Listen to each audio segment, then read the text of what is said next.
this is what a lot of people don't understand about credit repair.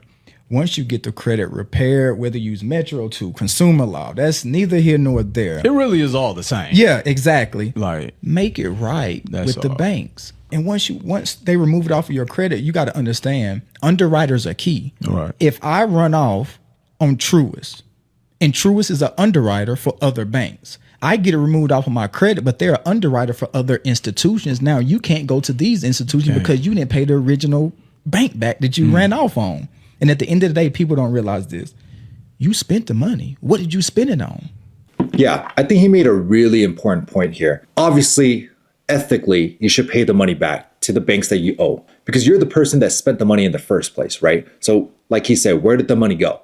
But I think it depends on everyone's situations. So most of my clients that come to me for credit help, they have crazy life circumstances, which I can't cover in detail. Like life happens to them, whether they face bankruptcy or on the verge of losing their home. They've lost their jobs, not able to get hired for months or years and living on, like welfare. And they have just lots of personal stories that limits them from earning income, or they later get back to a job 6 months or a year later that really hinders them from paying these, debts back. So in their situation, they got to take care of themselves first and be selfish for themselves and for their family and their kids, right? I think that comes first. And then after, once you establish, your income and you're at a better financial place, and if we still remove everything off your credit, you should still fix your relationship with the banks, go back to them, pay off the remaining debt that you have, whatever amount it is, or at least make payment plans and efforts to make it right by them so that later down the line, if you were to get financing, like a home, a car, you want the lowest interest rate possible,